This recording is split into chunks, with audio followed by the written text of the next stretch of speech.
Whether you want to refer to it as God lying or God changing their mind, what God says is going to happen to Adam in Genesis 2:17 doesn't end up happening. Hey everybody, I'm Dan McClellan. I'm a scholar of the Bible and religion, and the fit for this video is Bizarro. And in Genesis 2:17 we have God telling Adam not to eat of the fruit of the tree of the knowledge of good and evil, and threatening him, for on the day you eat of it, you will certainly die.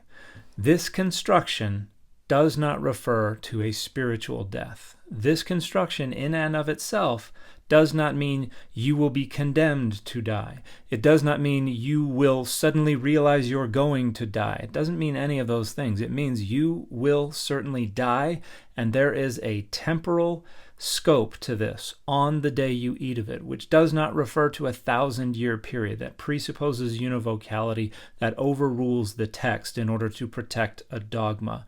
It means on the 24-hour period that you eat of it, or within 24 hours of eating of it, you will die.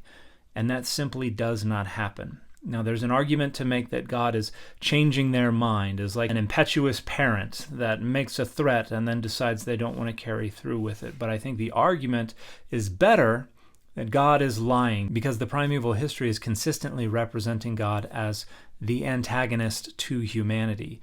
And this fits with the stories from which the authors of the primeval history are drawing. Because in those stories, humanity and deity are at odds with each other, and deity is frequently trying to protect the boundaries of their status as deities from encroachment by humans. And that's what's going on throughout the primeval history.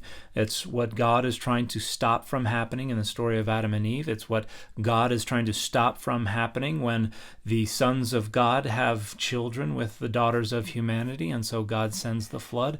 It's what God is trying to stop from happening in the story of the Tower of Babel, when God says we got to stop them, because if they're able to achieve this, then nothing will be out of their reach. And these are addressing three different conceptualizations of the distinction of divinity from humanity, and humanity encroaching on the boundaries of that distinction. So God is not being represented as the compassionate, all-knowing, all-loving parent in the primeval history. God is being presented as someone who is jealous of their status as a deity and will do whatever they need to do to prevent humanity from achieving that status, including lying to humanity. The serpent is the one who tells the truth here.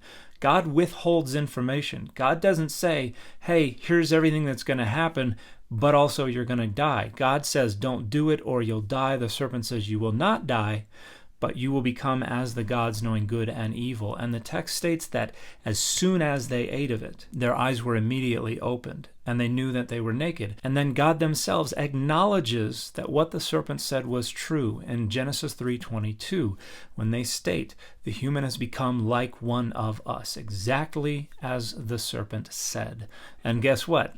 Adam didn't die on that very day. So I think the data best support understanding this story as God in the role of antagonist, trying to keep humanity at bay as an etiology for our mortality, for our imperfections, for the things we suffer in life. And the serpent, I think, is there as kind of a MacGuffin there to frustrate the antagonist's plans. But certainly it could also be understood as God changing their mind because they decided they don't want to carry through with that initial threat. But what the data pretty firmly indicate is that what God said would happen in Genesis 2:17 didn't happen.